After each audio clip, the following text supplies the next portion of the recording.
Okay, what is up, guys? Robbie Rowland here. So I want to talk. This is kind of going to be a dual video emphasis, I guess. First one being, I wanted to do a Kirby Yates mechanical breakdown. Thanks to my good friends over at Pitchers Nation on IG.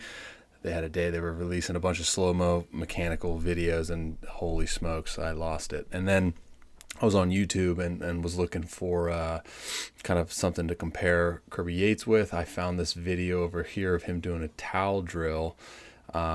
So it kind of brought me to the conclusion that, okay, well, this is a good opportunity to do a video on like the whole dynamic of towel drills and as well. So I want to break this down because if you can, I know this is going to be hard, but if you can just focus your attention on this left video of the towel drill.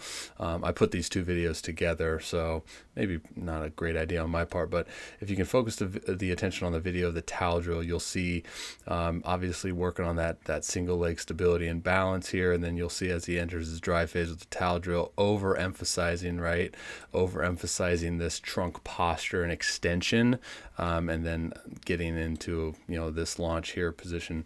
So I think the towel drill nowadays kind of gets demonized, saying that it's not the exact equivalent to what you do when you throw a baseball, which essentially is true. So for me, if Kirby Yates came up to me and I asked him, hey, why are you doing this drill right now? And he said, oh, well, dude, I'm really focusing on extension.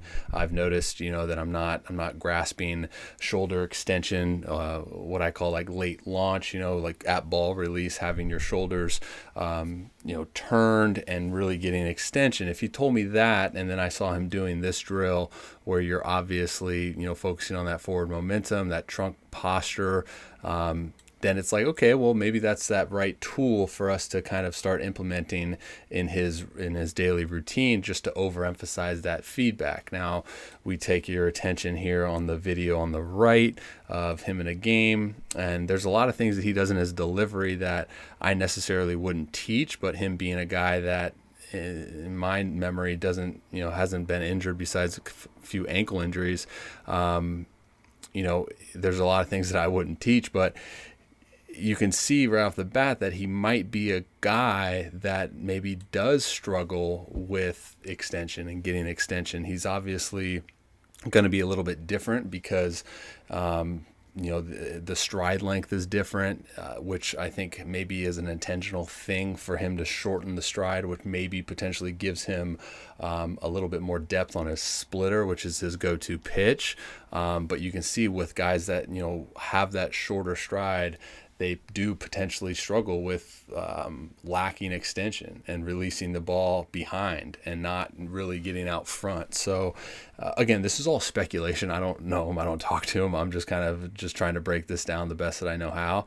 But you can see even as he releases this video on the right, there's not much like forward momentum kind of going after ball release and a finish. So again, attention to the left, we look at this towel drill and see how that major emphasis is him really getting out in front and finishing this and grasping that extension. So that's where I was like, okay, well, maybe that's the appropriate tool for him to kind of start implementing, to kind of overemphasize that feeling and maybe just work his way towards grasping that. The question then becomes, does Kirby Yates become a better pitcher if he does grasp extension?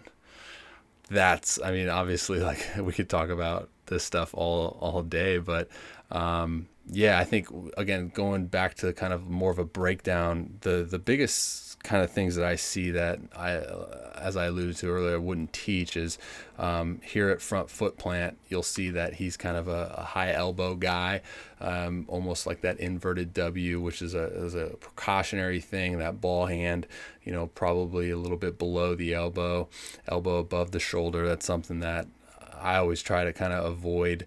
But it's so tough because, again, I'm not gonna talk to Kirby Yates about that. But he does a good job coming through after initial arm raise, getting through, and then everything kind of syncs up.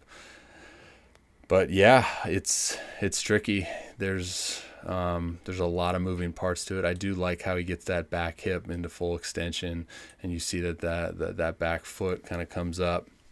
I want to say, and it'd be interesting to talk to a guy like this, because I would ask, like, hey, did you intentionally shorten your stride, or so on and so forth. There's so many questions I would have, but obviously does a lot of things well, and you're not going to be an all-star closer and lead the big leagues in saves if you're, not doing something right. So that's the beauty of it, though, right? So yeah, hopefully that made sense. Hopefully you can take something from it. And as always, if you're new, subscribe, because you get to look at me. And who wouldn't want to look at a beard bun? Check out these videos. Click that button. I don't know. I'm trying to do the YouTube thing where I see a bunch of cool people like, oh, I'll click here, and then there's an end screen. I don't know how to do it that well, as you can see. Okie dokie. Big gulps, huh? See you later.